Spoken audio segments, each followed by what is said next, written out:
Aujourd'hui on va parler aventure, magie, d'un anneau maléfique et de nains. On va parler du premier film de la trilogie du Hobbit, Un voyage inattendu.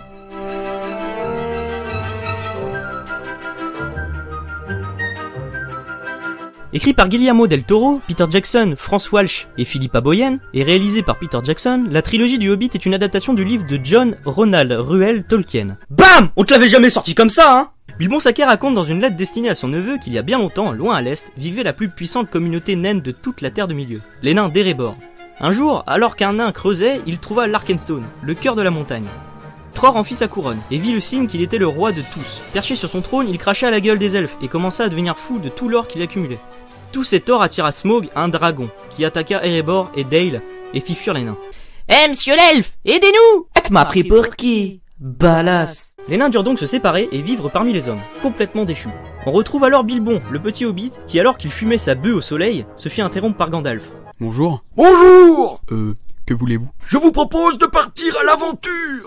Non merci. C'est exactement ce que je voulais entendre! Le soir même, on sonne à la porte, et plein de nains envahissent la baraque du hobbit, et commencent à faire la fête. Thorin, écu de chêne, arrive à la bourre. Bah putain, heureusement que j'avais mon GPS, sinon je trouvais pas cet endroit paumé. Une réunion commença alors. Les 13 nains s'étaient réunis pour aller reconquérir Erebor de Smaug. Mais alors, on se demande... Mais pourquoi vous êtes chez moi? On cherche un cambrioleur! Mais je suis un hobbit, hein. Justement! Bilbon refuse, et les nains se mettent à chanter. Mais comme c'est beau, je vous laisse la chanson.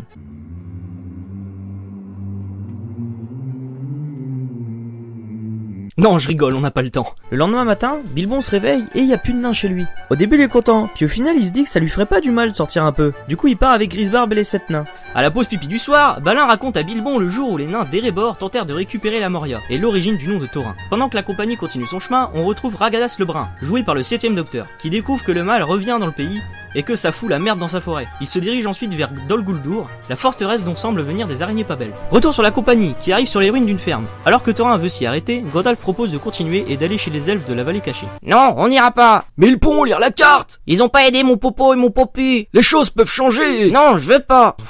Un peu de merde, va! Vous allez où, Gandulf? Quelque part où les gens ont ma taille! La compagnie établit donc un campement et la nuit tombée, il se tape une petite soupe au KLM. Bilbo envoie la soupe à Kili et Fili, mais un truc tourne pas rond. On a 16 chevaux. Maintenant on en a 14. Bilbon, Fili et Kili cherchent donc les poneys manquants et tombent sur 3 trolls qui ont pour projet de les bouffer. Bilbon y est envoyé et alors qu'il essayait de libérer les poneys... Ah bah putain, je savais qu'on pouvait avoir un chat dans la gorge mais un hobbit dans le nez. Eh viens Kevin, on le bouffe. Les nains arrivent et triomphent magnifiquement des... Ah non, les nains sont des grosses merdes. Bilbon essaie alors de divertir les trolls, jusqu'au moment où Gandalf arrive. Coucou les copains! Eh Jean, tu sais qui c'est? Je sais pas Kevin. Et toi Jean-Kevin? Pas du tout. Par la lumière du piment barbare! Il trouve alors plein d'armes dans la grotte des trolls, et Gandalf trouve une dague qu'il donne à Bilbon. Le vrai courage n'est pas de savoir quand supprimer une vie, mais quand en épargner une. Mais c'est du bullshit ça! Radagast arrive alors pour prévenir Gandalf du mal qui pèse sur Verbois et à Dol Guldur. Mais alors qu'il discutait du nécromancien que Radagast a vu là-bas, des wargs montés par des orques débarquent. Du coup Radagast fait diversion pour que les nains puissent partir. YOLO! Mais les nains se font repérer, ils sautent dans un trou et se font aider par des elfes qui arrivent et tuent les orques. La compagnie arrive à Faucombe, Elrond les invite à manger et alors que Kili commence à tourner de l'œil face aux elfes... Non mais je lui ferai jamais les gars, hein. Un nain avec une elfe c'est pas possible, hein. C'est contre nature. Toriel et Kili c'est niette. Gandalf raconte à Elrond comment ils en sont arrivés là et Elrond s'interroge sur le cortège. Un vieux et les petits barbus, vous avez de drôles fréquentations, Miss Randir. T'es caté bro, ils sont cool et cultivés! Vive les gros nichons, les paires de seins comme des ballons. Pour être cultivés, ils en ont de la culture. Après un bon... Alors Michel, on va arrêter un peu le truc, parce que regardez ici là, à cette scène, il y a Elrond qui commence à boire, et puis paf, plan d'après, il y a plus de verre. Bravo Michel, un très beau faux raccord. Après un bon forcing de la part de Gandalf, Thorin donne sa carte à Elrond pour qu'il la déchiffre. Il découvre alors qu'ils pourront trouver l'entrée d'Erebor aux dernières lueurs du jour de Durin. Bilbon fait une petite visite de la ville et trouve l'endroit où est exposée l'épée du roi Elandir, qui combattit lors de la guerre contre Sauron. Alors que les nains foutent la merde à Faucombe, regardez-moi ces petits culs de nains. Le conseil blanc est réuni. Gandalf est sûr que Sauron est sur le point de revenir, mais Saruman ne l'entend pas de cette oreille. De toute façon, on sait tous pourquoi. Clin d'œil, clin d'œil. Usant la télépathie, Galadriel demande donc à Gandalf de montrer l'épée que Radagast lui avait ramenée. Mais Saruman s'en fout. Les nains s'en vont alors et repartent vers Erebor. Alors qu'ils passent des falaises en plein orage, une bagarre de géants de pierre éclate. et après plein de va-et-vient sur les genoux des géants, Bilbon faillit tomber dans le vide, mais se fait rattraper. T'aurais dû rester chez toi, fagotte. Il trouve une grotte pour dormir, et alors que Bilbon s'apprêtait à partir suite aux mots de Thorin, sa dague se mit à briller, et le sol s'effondre.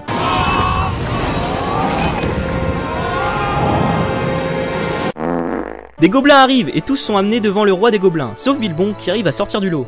Sauf qu'il se fait attraper et tombe dans un trou. Les nains se font envoyer devant le roi des gobelins, et après un petit chant sympathique, il dit à Thorin qu'Azog a mis les têtes des nains à prix. C'est une putain de révélation pour Thorin, parce qu'il croyait qu'il était mort à la bataille de la Moria. On retrouve Bilbon qui se réveille, et qui... Oh, mais qui... Mais ne serait-ce pas, mais... Oh oui. Sméagol fait manger le gobelin. Oui. Gollum fait tomber l'anneau suprême et Bilbon le récupère. Il suit la bestiole, puis tombe nez à nez avec elle. Regarde mon précieux, à manger. Non, arrête, ne me mange pas, laisse-moi partir. Oui, jouons et tu repartiras. Pourquoi pas? Quel est le point commun entre un policier et un singe, mon précieux? Ils ont tous les deux la police au cul. Oui, bravo. À toi, mon précieux. Mon coup n'est pas fatal, mais il fait parfois mal. Il est souvent dressé et sent bon la marée. Qui est-ce? Oh, un phare qui brille, comme le précieux. Le précieux, il n'est plus là. Il nous l'a volé. Mauvaise réponse, c'était ma bite. Pendant ce temps-là, les gobelins s'affolent à la vue d'Orchrist, l'épée que Thorin a trouvée chez les trolls. Au moment où la fin est proche, Gandalf arrive. YOLO. Les nains se battent et tous fuient les gobelins dans un putain de gros bordel. Genre les gobelins ils sautent de partout, c'est la merde et tout. Au final, Gandalf tue le roi et tous glissent dans le trou, puis fuient vers le soleil. En dessous, Bilbon fuit Gollum, et comme par hasard, l'anneau lui arrive sur le doigt. Il utilise donc l'invisibilité pour retrouver les autres dehors. Où est Bilbon? Ce peureux est retourné chez lui. Mais non, je suis là, et je t'emmerde, Thorin. Tous sont contents de retrouver le Hobbit, sauf Thorin qui tire encore une tête de déterré. Mais Azog arrive et vient tout gâcher. Arrivé dans un cul-de-sac, la compagnie monte dans les arbres. Vénère, Thorin part se battre contre Azog, mais se fait rétamer. Bilbon va le sauver, redonnant faux aux nains qui retournent au combat.